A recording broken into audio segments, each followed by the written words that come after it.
Thanks. So I guess the best place to start would be just to sort of share a bit of my story as to why effortless living has now become what I really speak about and what I share with my clients, because it's really my story. I don't know about you, for all of you on this call, I don't know about you, but I had spent many years struggling to make my coaching practice work, like seriously. I've been working in this field now for almost 10 years, and my personal development journey started straight after I got through my divorce. And it was very clear to me that once I'd actually got over my stuff, that I really wanted to work with people, to clear their stuff, and to basically work with people in the area of transformation. I think there's an innate willingness to give, an innate willingness to want to help. And I was so enamored with the idea of helping others, and my journey really led me on to speaking and working with groups, but that's really what I wanted to do. But roll on to 2000, and I don't know when it was, 3 years ago now, so 16, 15, 13. And I was still struggling. I was really frustrated. I felt like I was going uphill with the brakes on. And while I was doing stuff, and I'd written a book, and I'd started getting media attention, and while the media attention was great, because I got onto magazines, I was in Marie Claire, I was interviewed for The Guardian, I got a lot of press. It didn't translate into money, and it didn't translate into impact as far as I could tell. And I was really frustrated at this point, because I'd done everything. I'd gone to the events, I'd read all the books, I'd spent all my money on the gurus, and I was like, how the hell do I make this coaching practice work? In fact, I was ready to give it all up. I remember telling my husband, I'm done, I'm really done. And it was around about that time that I kind of got to come across the principles behind what I now call effortless living. And these principles have really changed everything for me. They've changed the way I experience my life. So rather than going uphill with the brakes on, I now experience my life in a place of flow. Now, that's not to say that I don't go in and out of it, but I'm in flow most of the time. And by flow, what do I mean by that? Well, I'm really talking about knowing what to do, what steps to take. My creative process has completely and utterly, exploded, if you will. Like, so many ideas, and a lot of clarity, and I'm actually now making the impact that I'd always wanted to make. I run my program, the Effortless Lifestyle Program. I'm running events. So things really changed. Now, from the outside, nothing really changed. It was really from the inside that everything changed. And one of the questions that I was given today was, what do you do when you've tried everything and it feels like you're going uphill with the brakes on, and it's just like such a struggle, and you're still not getting the results you want? And I know, like, my God, that question so resonated for me, because that was me. I was the one asking those questions, although, that 3 years ago. And it really, the thing that really got me to see something was that I realized that my security and well-being didn't lie in the results that I was creating.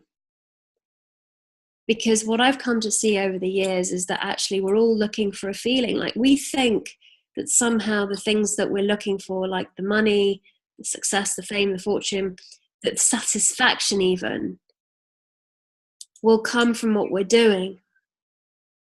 But I've come to see that the satisfaction, the willingness to want to transform other people's lives really comes down to one thing, and that is we are all searching for a feeling. So we think that the money is going to give us a feeling. We think that even doing this transformational work is going to give us a feeling. We think the clients are going to give us a feeling. Because actually the feeling that we are all looking for, if we really are really honest with ourselves, is peace, is calm, is a sense of oneness with self. And I was so disconnected from that, which is why it seemed such a bloody struggle, why it seemed so hard. And I had all this noise in my head, and I don't know about you, but like I get that from time to time still. But it's not as frequent and it doesn't last as long. So back then it was very much about insecurity and thinking my feelings of security and well-being could come from the guru, or it could come from the strategies, or it could come from the landing page, or it could come from. And so what happens is if right from the basic, like if really we're wired to search for that feeling of peace and calmness, and we think that that feeling is going to come from anything that we have, we want more of it or we want less of it. So for me, I didn't want to feel this way. I didn't want to feel frustrated. I didn't want to feel all of these things that I was feeling, because it was such a drain on my energy. Like, I'm sure there are days that you're feeling like, oh my God, I'm just going to go back to bed. Like, there's really no point. I'm just going to give this day a miss, kind of thing. But that was consistent for me. And there was this little feeling of dread in the background every day.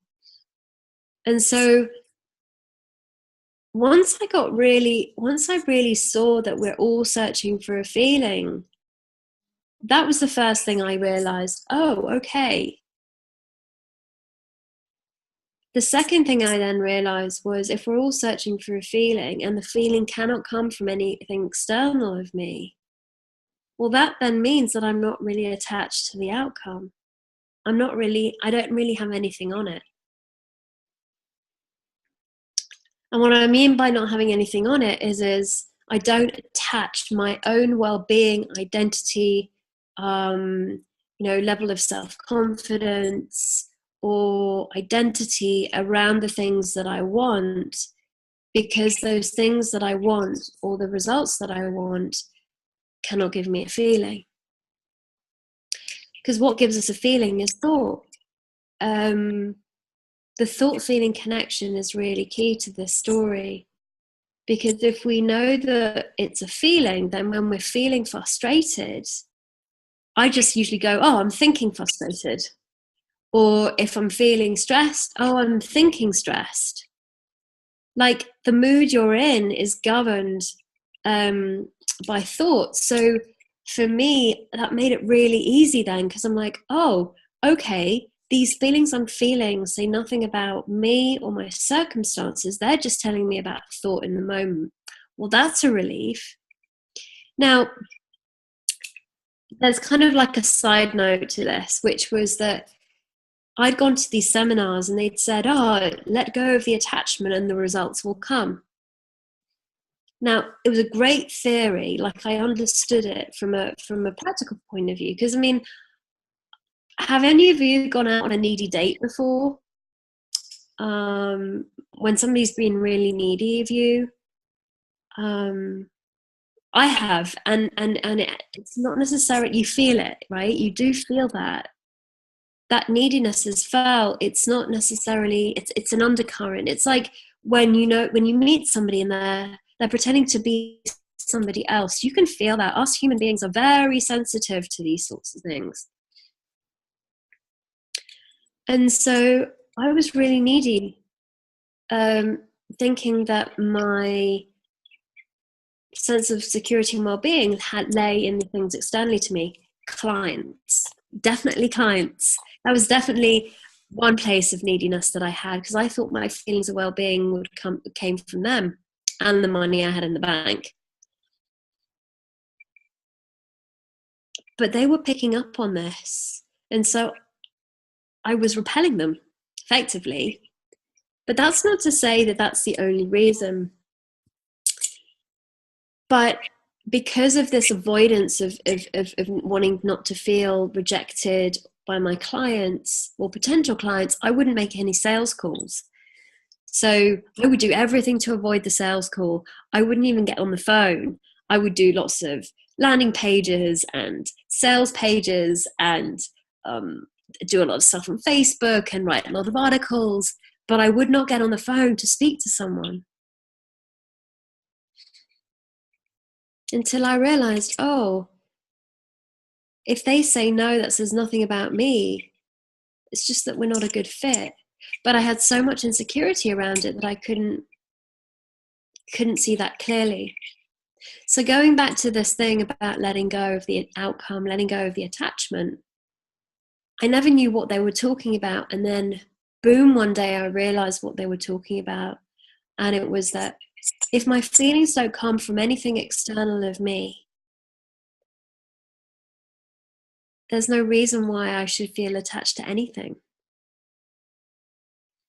Because if the feeling that I'm searching for is already within me, then there's no reason to be attached to anything.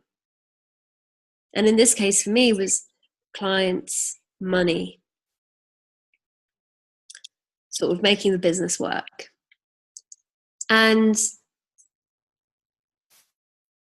that in and of itself changed everything for me.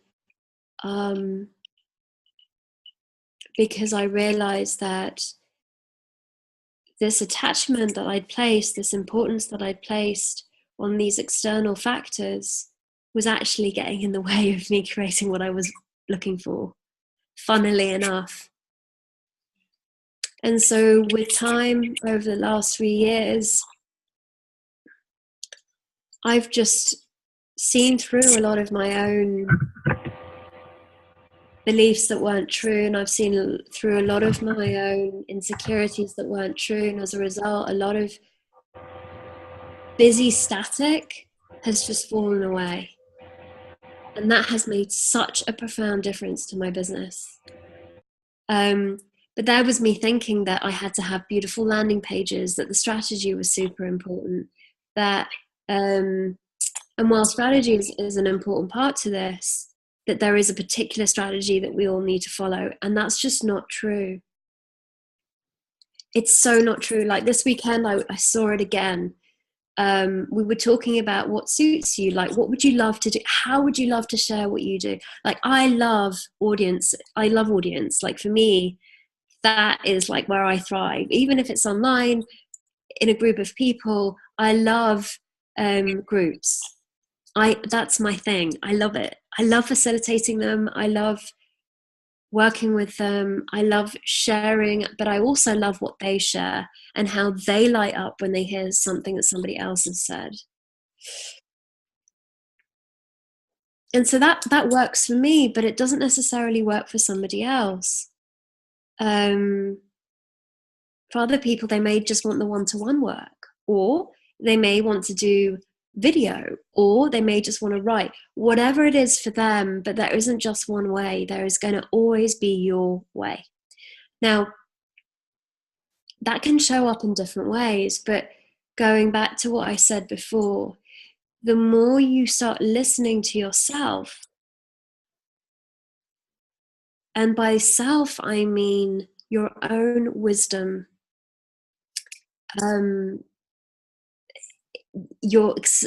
what we deem as success is inevitable.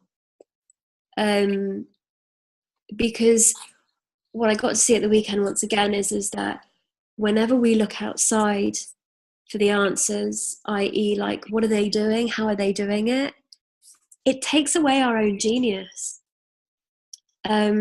It takes away us being different. It takes away our uniqueness. Like Lady Gaga, like she's so freaking unique, but she's not like anybody else because she just is her.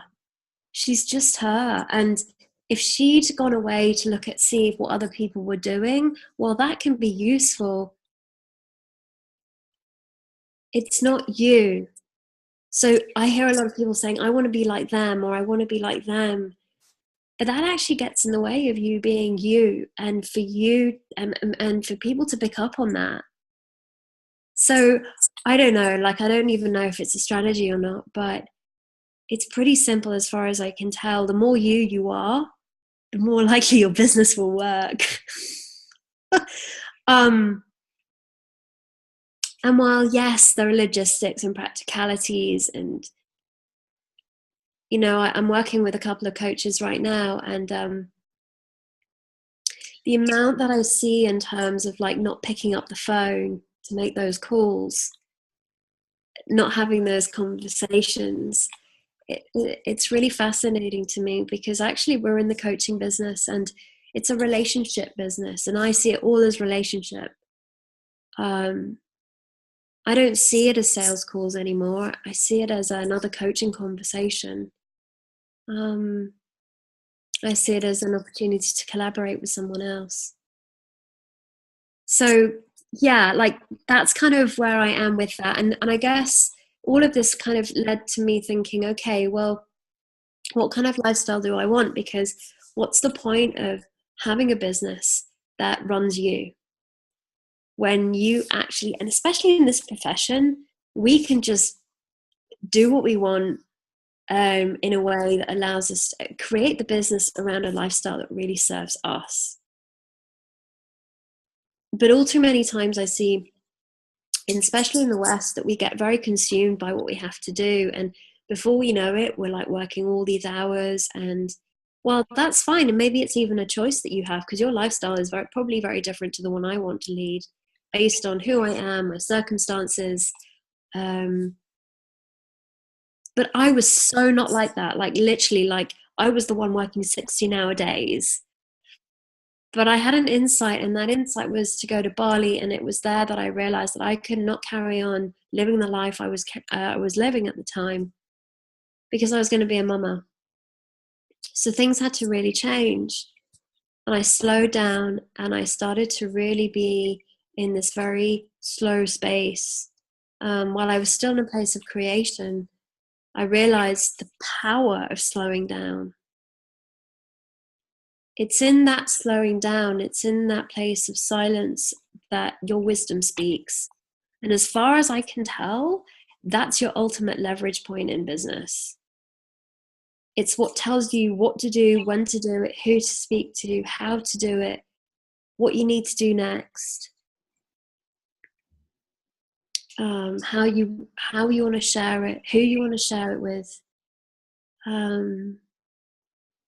Yeah, and that's not something just innate in me. Everybody's got it. So wisdom is a really big part of this piece. So the choice of being able to create the business that you want, and you having the lifestyle that really fits it, as far as I can tell, for me personally, is such a joy, because I get to create my life the way I want to, as opposed to having the business run me. I'm creating it, because I see the business as a self-expression of who I am. I don't see it as a separate entity. I created it. So, but it's funny how we think suddenly this business is like, we didn't create it. Do you know what I mean? Like, anyway, that's just some of the things that kind of been coming up for me and that I wanted to share. So, Emma, I guess from now on, it's like questions. Shall I carry on talking? Not sure. I've got lots and lots of sort of thoughts and questions, but I saw that somebody's message, so I'll have a look at that, since they're on the call and they might want to come on and speak to you. It's Therese. Therese, are you happy to come on and speak to Maria? Maria. It's okay, don't worry. It's a long day. Yeah. Been up since 5. Let me see if I can find Therese. Yeah, are you happy to Yep, cool. Let me just find and unmute Therese. Fabulous, thank you. Hello, it's lovely to be on the call. I'm ducking off in 10 minutes, so it's very timely. Oh, good, good. I really loved the sort of the intro video that you posted, and I'm definitely going to check out some more of the online stuff for yours, because it's funny because the last few weeks especially, I've kind of gone into a wee bit of a quiet phase. I've not been as active on Facebook, but I have been busy, and I've been doing like engaging people like in person, live, just to try and sort of do that, but still work on the practical stuff. And there's been so much that's come up in people the last few things. Like the thing that really got me with you today was things like about like deciding what sort of life you want to live, and actually and it's like that's your end goal, and it's like, and work back from there, because the number of clients, the amount of money in the bank, none of that stuff gives you the feeling. But your greatest desire is like to have this life and this with your family. So that's been like that just totally hit me when I said that. But the question that I had posted was that you'd made reference today and earlier in the number of years where it just wasn't working out and it wasn't going as planned, even though you had TV, media, things like that, which people would give their right arm for, but it wasn't leading to the financial success. Is like, do you have any kind of conscious recollection of what it was that held you through those sort of leaner times? Like what kind of like just what kept you going? You know, that's such a beautiful question to raise, because it actually speaks to all of us. Inside each of us, there's this beautiful inner resilience that we have. And I'm nothing special in that regard, because we all have it. I guess it's the same question, like, you know, when people's loved one dies, like what kept them going? Yeah. And for me, and you know, so maybe you think, well, actually that's not the same thing at all, but I'm very tenacious. I'm very determined, and for me it was very much about that. That's what kept me going, my tenacity and determination. But what held me was hope, I suppose. What held me was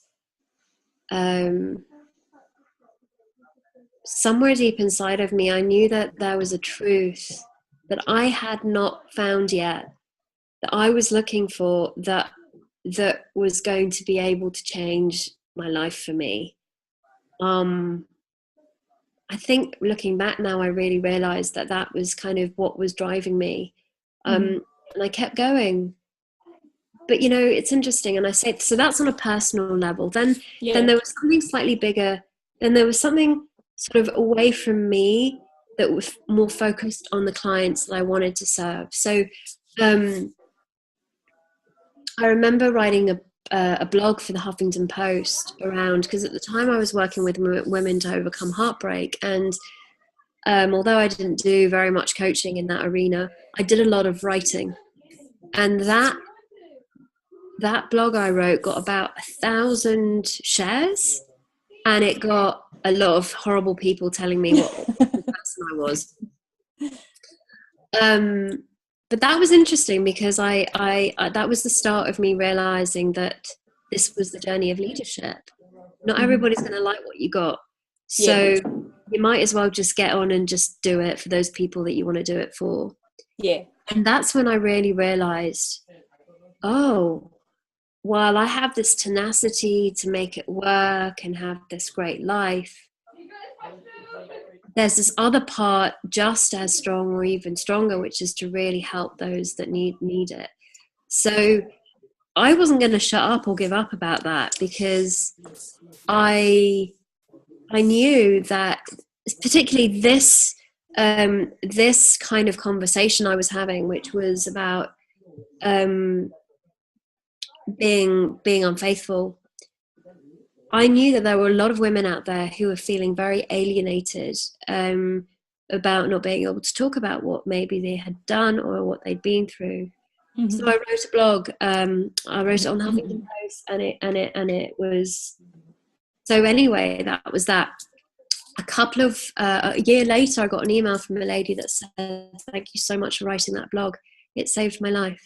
Wow. So for me, I realized that my driving force was for all those women that I could actually be of service to. Now, while financially it wasn't working out, I was really hell-bent and focused on the money. But what I started to see is that the impact that I could have just by sharing what I know, and by that in of itself already, I could see was having impact. Yeah. So it's a funny one, because it's like, while we run a business because we want to make money out of it, and we want to serve people, and we want to make a living and create the lifestyle around it, I now look back and I realize that time was a really important one for me to just share what I knew. Mm-hmm. And it started to build profile anyway for what I do now. So it's all valuable. Yeah. But I think that actually, let me ask you, did that answer your question? Yeah, no, it's just because it's really just, the question was more out of curiosity, because one of the things I've loved over the last couple of months is hearing people's personal stories. And I think there's been a lot, I've seen a lot in the sort of the 3-piece community, various groups and things, which I know a lot of people on this call are part of too. And a lot of what we do is actually about slowing down. So it's not about the quick results and the quick wins. And I think sometimes in the slowing down, there's a bit of there can be a bit of a lag between sort of what you're doing and the results sometimes. And it was just purely out of curiosity, because I love to hear if people sense that in them at the time, or if it's only or which ones are, with hindsight, they can see that what they were doing, although it wasn't delivering financially, it was delivering to them the actual thing that the thing that really feeds them and continues them on that journey. And it's that desire to transform, desire to serve, rather than the finance. So yeah, and you bring up a really great point, because what I was hearing and what you were saying was that if we don't get attached to the form of what the outcome is supposed to look like, we're free to enjoy the journey and see the value in what we're creating. So, I was hell-bent on making money back then, so I didn't really appreciate what I was creating. I didn't really appreciate that even though I'd had all this media attention, I was still focusing on, I don't have the clients and I'm not having them, the money's not coming in, which stopped me from really just enjoying the achievements that I was having at the time. And that's when we say it feels like I'm going uphill with the brakes on. Because actually, like, the metaphor that I've used recently is you walk into this really beautiful home and it's immaculately clean, apart from this one corner where, like, it's dusty, and you're like, oh my God, it's really dusty, and you're kind of really focused on that, and yet you don't see the bigger picture. And B, you don't see the cleanliness and the beauty around you, because you're bloody well focused on the really dirty corner.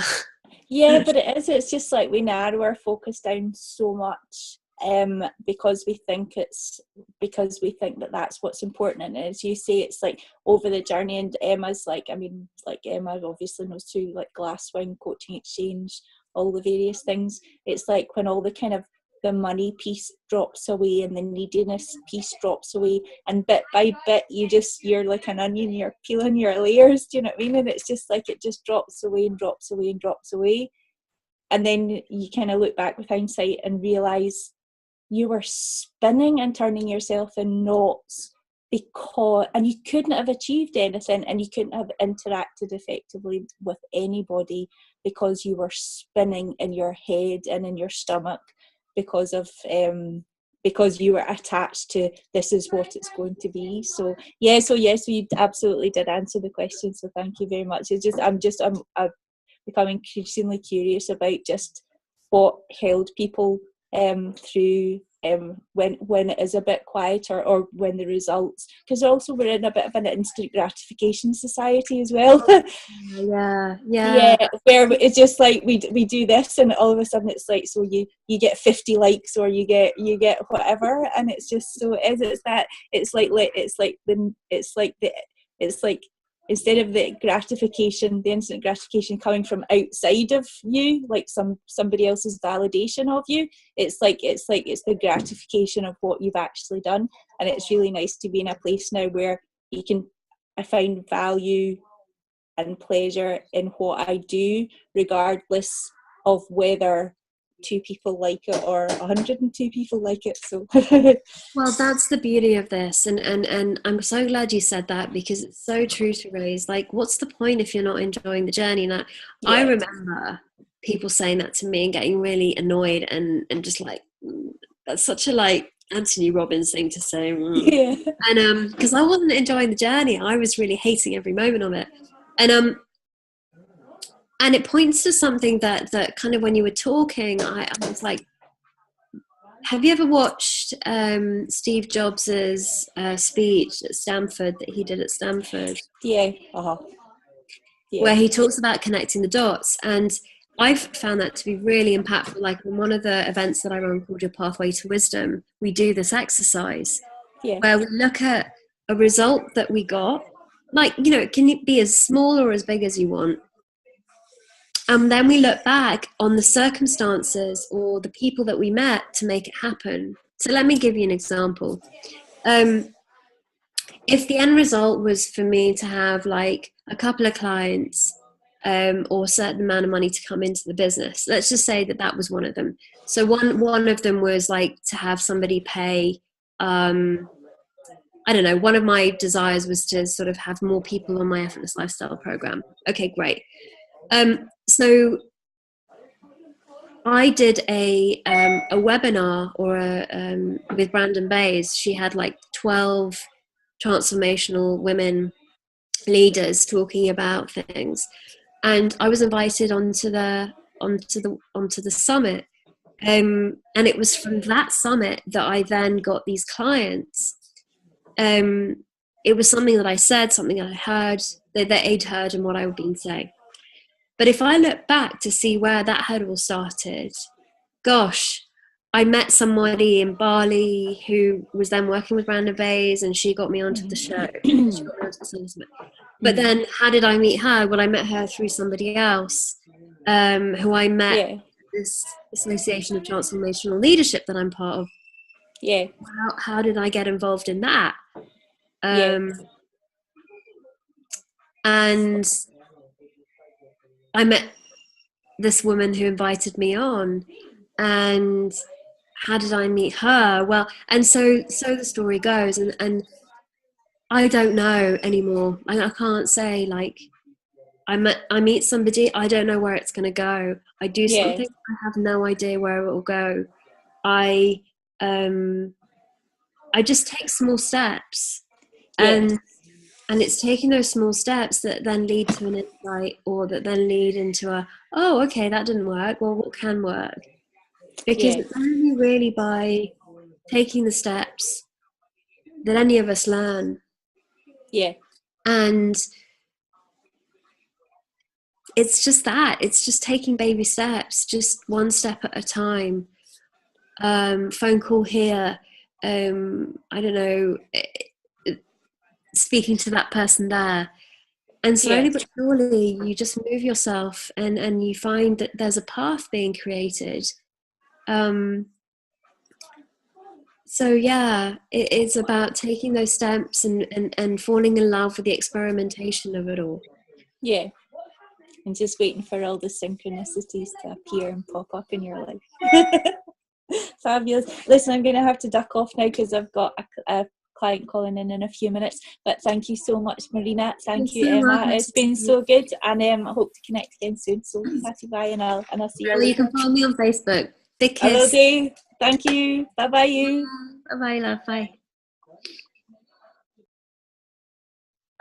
Therese won't hear this, but I really loved listening to what she had to say, and in fact, what you were both saying, I was thinking about it, and you were talking about having the kind of "I'll be happy when" of money, but mine was very much a kind of validation. I'll be happy when I've justified these years of training and not doing something else, and I felt like an urgency to get somewhere quickly, to prove that what I'd done, the choices I'd made, were the right ones or whatever.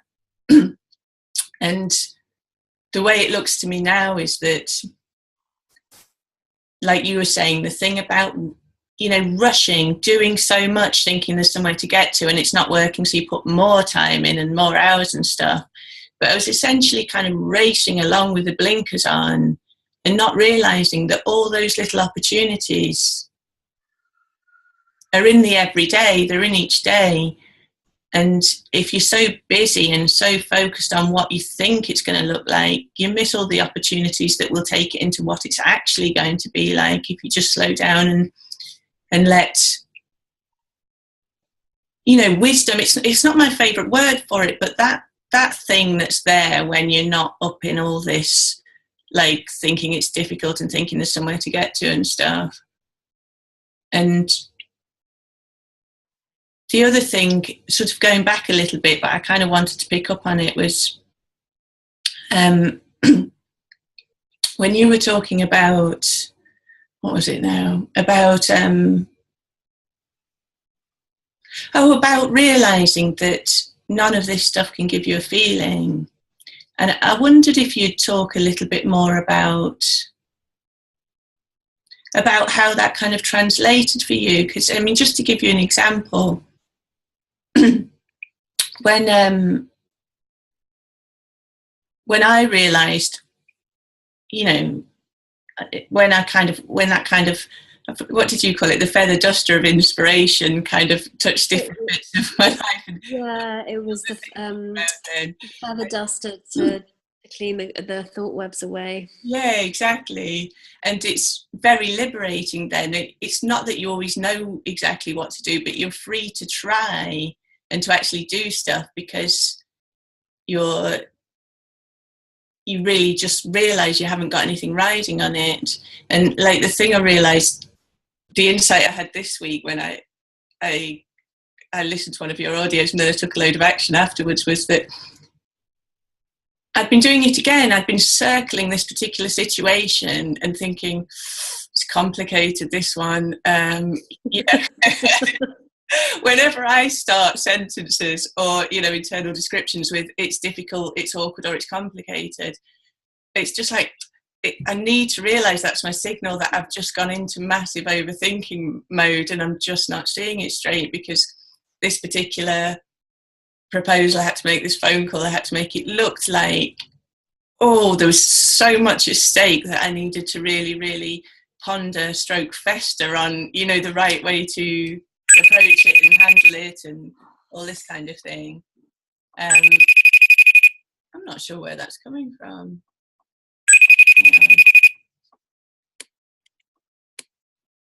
I'll just see if I can make the sound go away.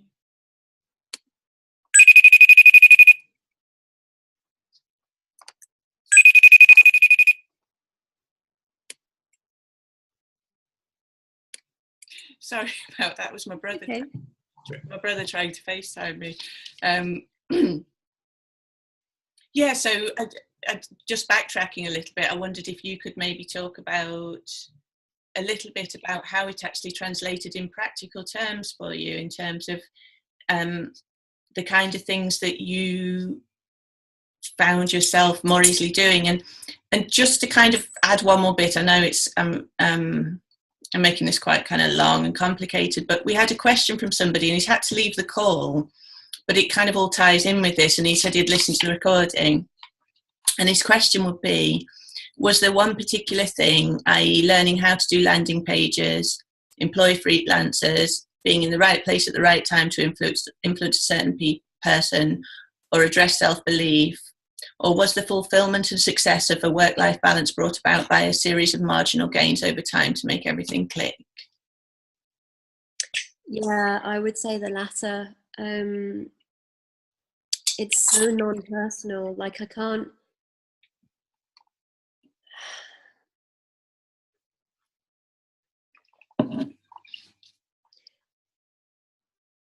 So let me address the first question you had that might address what he asked. So let me go back to the most obvious thing for me, which was making sales. Sales equals income. And if you don't make any sales, you ain't got no business. Pretty simple. And I thought it was more complicated than that. I thought that I was no good. I thought that I was rubbish because I made no sales. But what I hadn't actually seen was that I actually wasn't making any sales calls. So how did I expect to actually make any? And I thought there was more to it than that. I thought I had to have the nice sales funnel, a nice landing page, that actually all I needed to do was just get on calls and speak to people. So the big insight I had was that my feelings of security and well-being don't come from the people on the other end of the phone.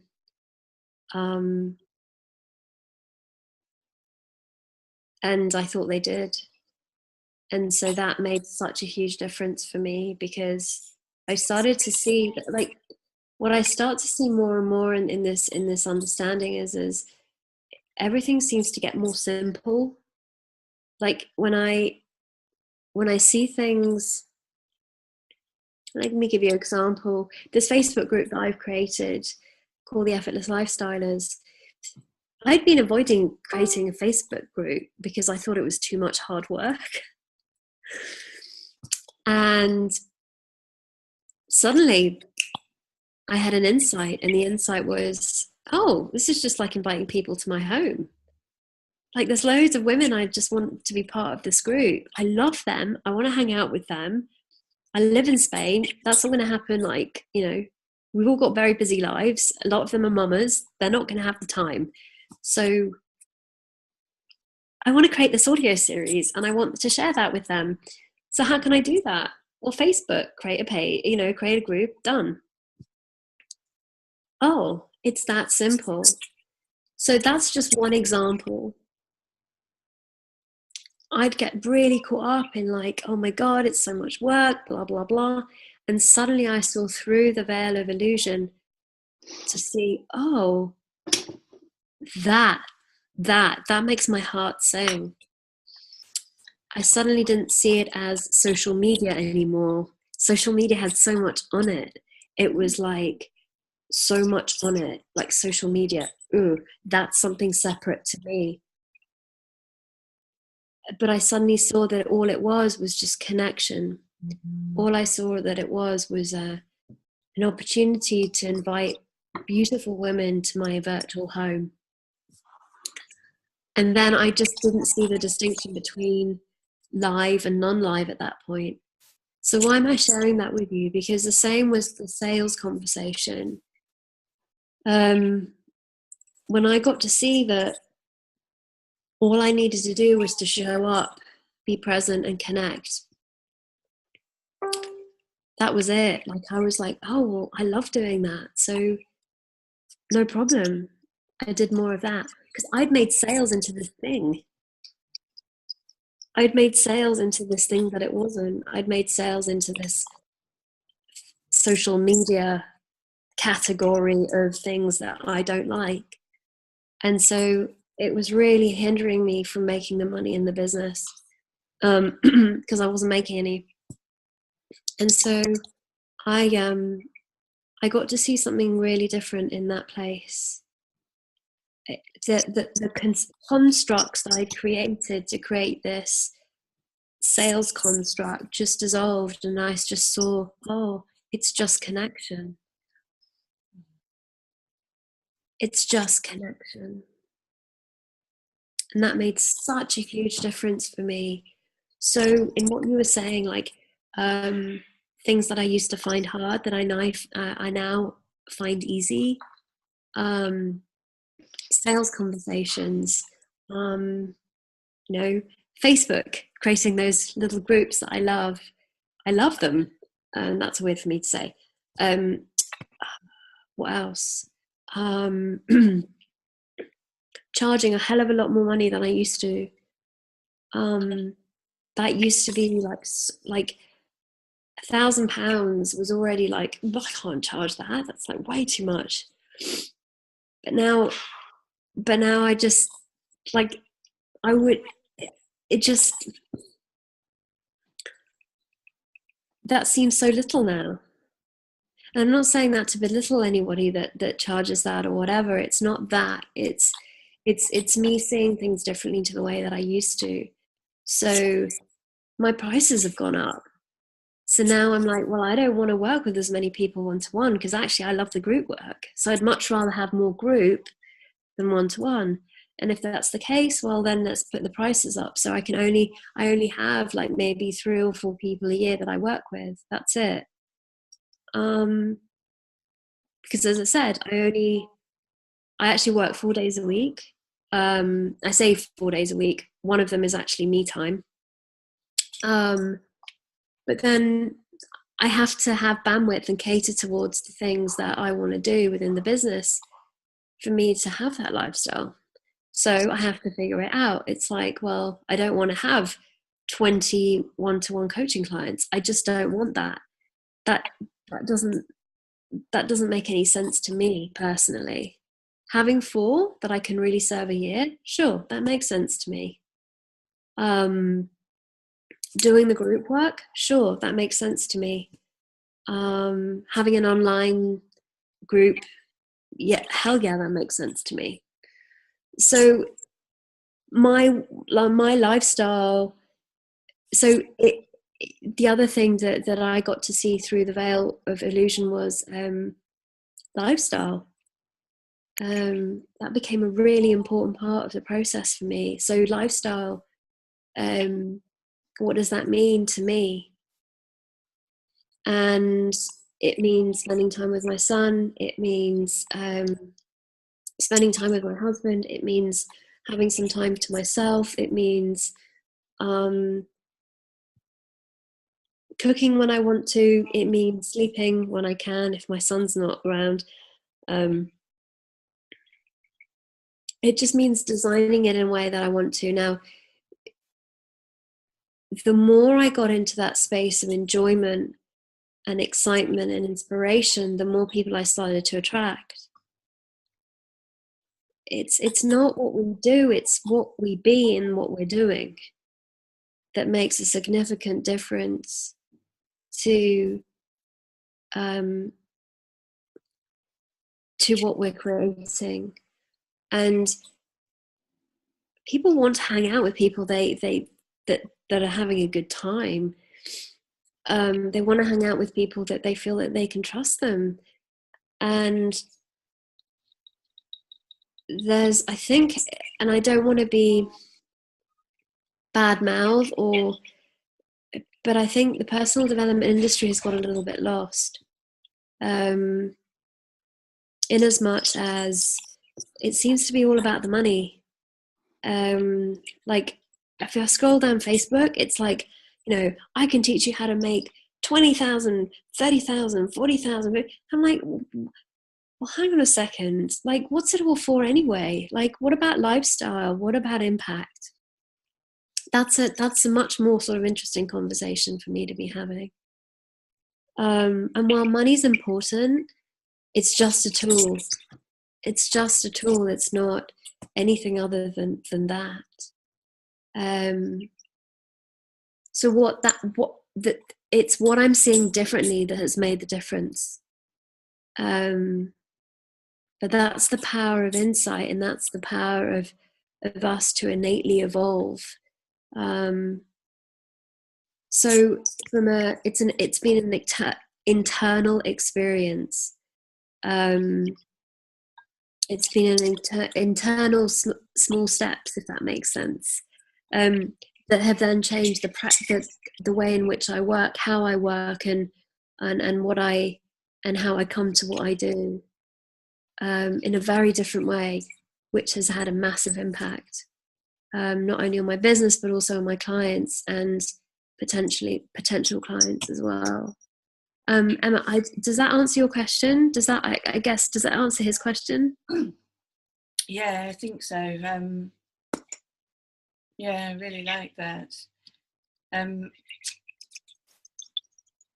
It just had me thinking about, at some point, the lifestyle thing. It's so important. I mean, or it is to me, because one of the things I again spent quite a long time doing was, I had this attitude of, when it gets to a certain point, then I'll take it easier and stop being so preoccupied with it, and start being more present to my children, taking more time to myself, all these things. And then suddenly realizing that how I do it now is how I'll do it then, unless I stop doing it like this. And realizing that those feelings of like urgency, or that there was something to be preoccupied, it was like I was creating this business and then I was letting it run rings around me. I was letting it hound me and make me feel guilty if I wasn't doing something about it or thinking about it with every available moment. But I was making that, and then I was making it chase me. And I just suddenly realized that at some point I've got to stop. I've got to acknowledge what's important to me and start that now. Let that be like that now. And the irony is that the space you give yourself allows you to see all the kind of not even shortcuts, but the stuff that's around that makes more sense to do than the stuff I was more mindlessly doing before. And it's a win-win, because even if it doesn't take exactly the shape you want it to, or as quickly, you're living in a way that's meaningful to you right now. You're not sacrificing anything in the hope of some future kind of result or payback. Sorry. Mum? What? What was cheap was good.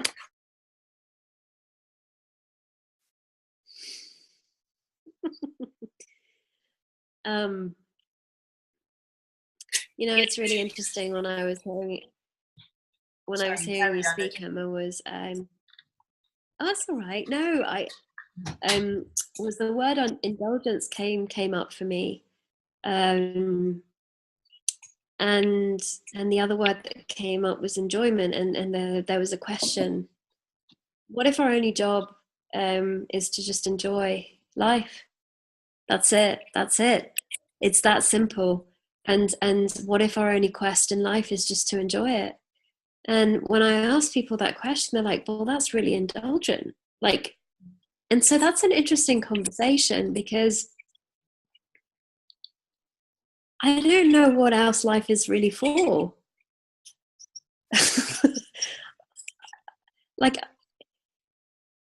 I really don't. It was funny. And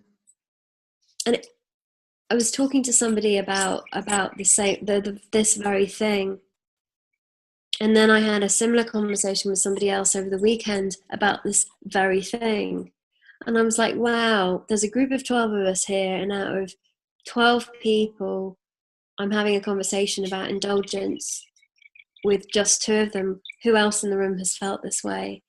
So it was very much about just doing what you love, like literally do what you love, just enjoy each day.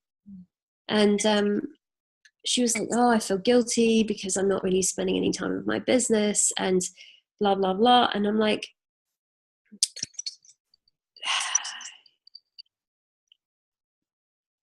but what she didn't see is that she was actually, because she was learning to be playful and enjoy her life in a way that she hasn't done so before, which is actually going to be her key message.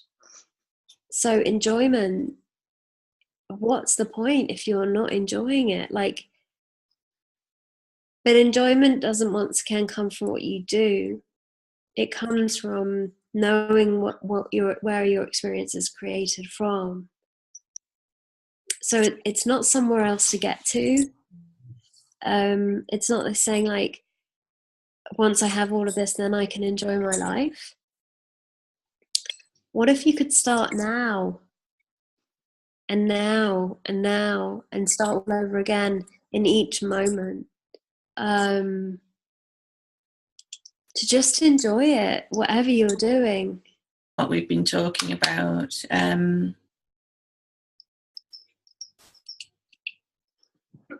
Let me read a couple of them together, and then you can decide if they're separate questions or that, you know, versions of the same thing. So somebody has asked, how do you find your thing? And then in brackets, your niche, your style, your brand, which I know we've talked about a little bit. And the next question. Oh, it's my favourite thing to talk about. Sorry, go on. I love talking about the thing. Go on then. Talk about the thing. I love it because it comes back to effortlessness. And actually, it's one of the audios that I'm going to be putting out on tomorrow. Goodie. It's about finding your easy. So each and every one of us on this call has a gift. In fact, not just one, many gifts. There are things that you find effortless that somebody finds really, really hard. But we find it so effortless that we don't even realize that it's actually hard for anybody else. And then we don't value it because it's so bloody easy. And so we search for something that looks kind of hard for us to get challenged by. And that's what we do instead, because it's a challenge. Or I've seen what people have done in the past is that thing that they were really good at, they got so burnt out because of the environment, because of them not seeing that their experience wasn't coming from thought in the moment. And so they shut that door on that thing that they were really good at and start searching for something else because that part of their life looked really painful. And so they shut off the door to easy and start looking for hard. They cut off their gift and start looking for something else and get busy doing that thing. All the meanwhile, the universe is going, knock, knock, knock, have you think, knock, knock, knock, it's right in front of you, knock, knock, knock, it's the really easy thing that you're really good at, knock, knock, knock, hello. And there's a clue in that. So for me, when I came across this effortless living, I had to go into it because I was so not that. So, but my easy has always been creating. My easy has always been creativity. My easy has always been to take action. My easy has always been to be in the flow of wisdom in my creative process. I find being creative so I can create so much content, like it's coming out of everywhere. I'm like, I don't even know what to do with half of this stuff. That's my easy. Yeah. And somebody might look at you and think, oh, okay, to be successful, what I need to do is produce loads of content. But that's just your process because that's the bit that comes very naturally to you. Bingo. My easy is speaking in front of audiences and groups. My easy is,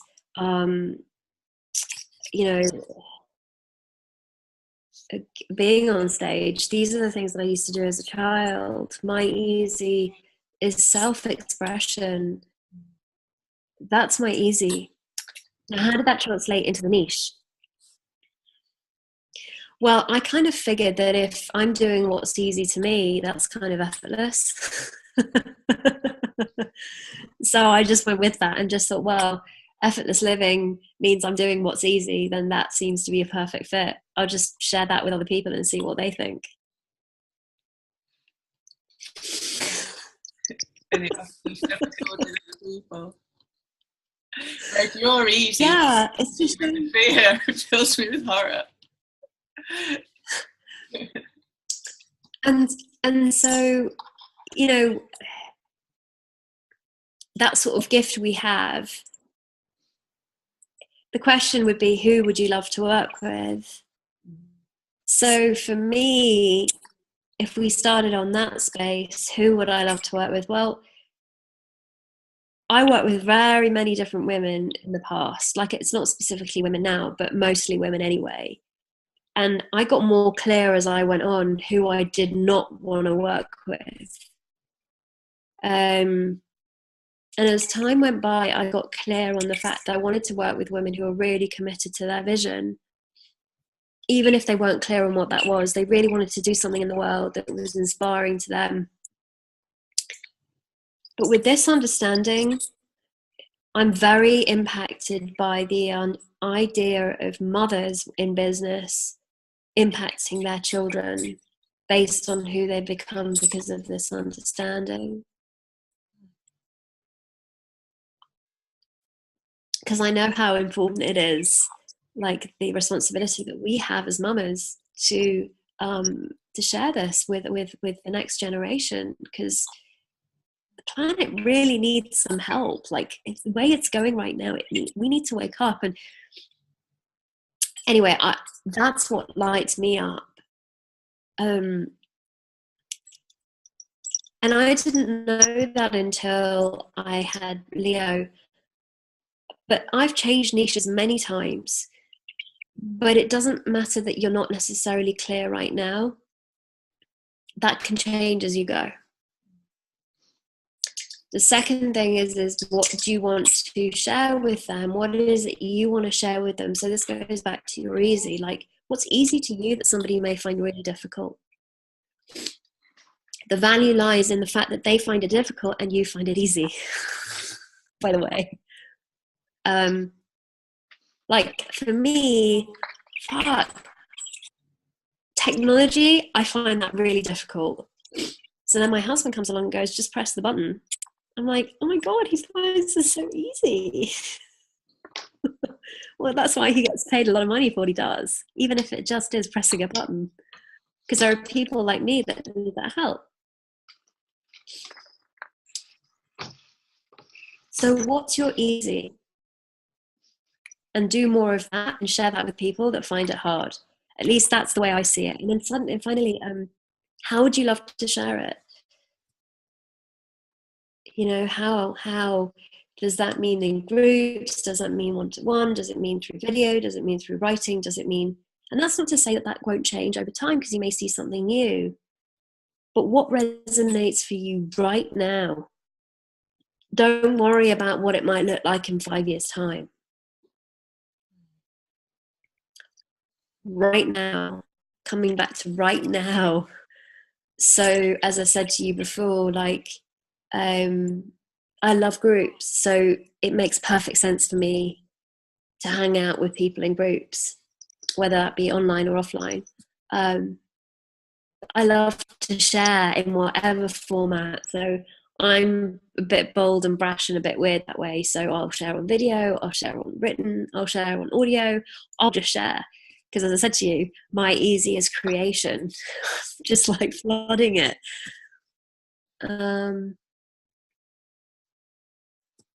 So I don't know if that helps and whether that answers the question. I think it does. It feels like it's done. Does that? Yeah, I think so. See, you can see that's my thing. I love talking about that.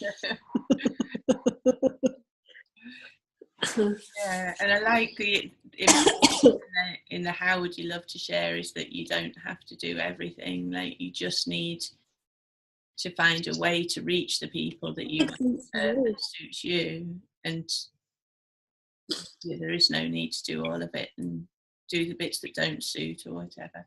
I'm just wondering if we've got time to squeeze in one quick question. Are you up for doing another? Yeah, sure. Quick answer to another one. Oh, yeah, I've just been telling you, I love group work. So this is, I'm like totally in my element. I could do this all night, but people might get a little bit bored.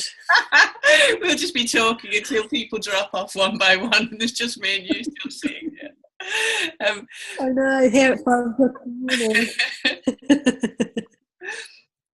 So the next question is, where do you start? If you're starting from scratch now, you've got no list, no book, no materials to give people, where would you start and how long would you expect it to take? How long's a piece of string? It doesn't matter if you don't have a book. It doesn't matter if you don't have a list. None of that matters. The question I would ask you is this: do you know people? That would be the first question. And the chances of that would probably be a big fat yes. The second thing I would ask is who out of those people that you know could you have a conversation with? And by that I mean a conversation to find out where they are, to find out whether there's anything in what they're telling you that you can help them with. You don't need a website. None of that. There's this big myth that somehow you have to have it all done and then you can do it. No, that's not true. That doesn't say anything about you, who you are, or what you're about. What matters is the impact you have on the people you hang out with. That's what people pay you for. So, believe me, I've done it the wrong way round. Completely the wrong way around. I did the whole online thing, never worked. Because actually, I do so much better personal connection. And I was doing it because I thought that that's what I had to do. It's funny. Every one of those things creates distance between the person that you could otherwise be talking to directly. Not that there's not a point in it, but there's a more immediate way to reach people, which is to speak to them. Yes, something as simple as this. So I've banged on about it tonight a bit, about this group I've created. Well, it occurred to me that I wanted to gather all the women that I thought were brilliant on my Facebook to hang out with one another, to get to know each other, to collaborate, to do whatever they needed to do within this group. But I've got something to share, so I've just taken the lead and I'm doing that. So there's something really powerful in that, and that you can do it on Facebook. There's no money that you need to spend on that. But the question is, are you willing to share? Are you willing to connect? Are you willing to show up? And if you've answered yes to all of those three, then you know that what you have to share is going to be of value to somebody somewhere. And the reason why I ask those questions is a lot of the time we say we are when we're not, and we don't show up. So nobody's going to hear our voice. Nobody's going to know that we exist. Nobody will know that we've got this incredible gift to give to the world. And yet we're sitting there going, I don't know what to do or how to do it. I don't have all of these things that I think I need. When all it really comes down to is write a list of 10 people that you know and start a conversation.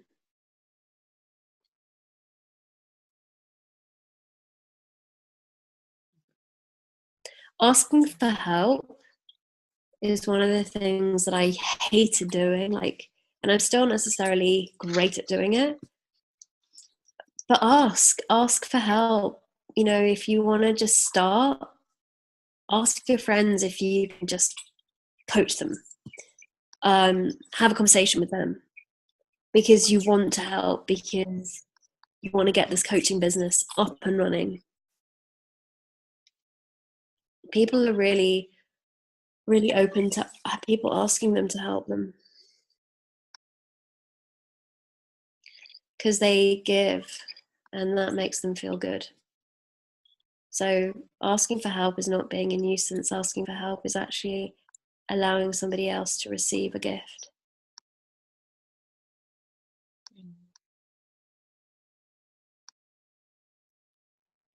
Yeah, I like that, and I really liked what you reduced down to: show up, connect, and share, because we either think it must be more complicated than that, or we want to make it to be more complicated than that, because that's a little scary. Yeah, so true.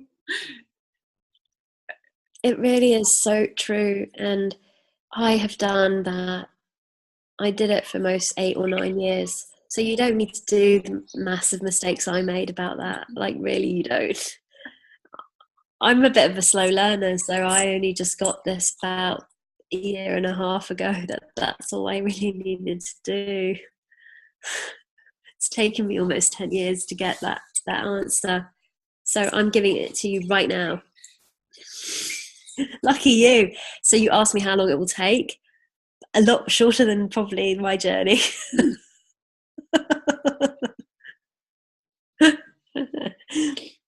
Yeah. I don't know how long it will take. I have no idea. I don't know what insights you're going to have when you start, because insights accelerates your path, it accelerates the results. So you just don't know. But what I do know for certain is this, that if you don't start, it will take forever. Yeah.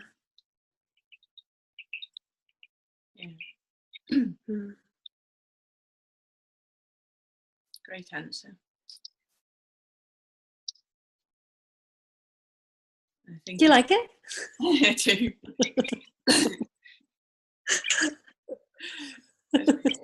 Oh, good. I You. didn't like it this time. I had that kind of answer. I wanted a different one.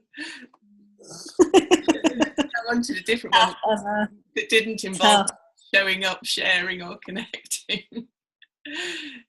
But this is one of people's so much fear around it. So much fear around showing up, connecting, and sharing. Like, what will people think of me? This whole visibility thing is a huge thing for a lot of people. It's a huge one for a lot of people. And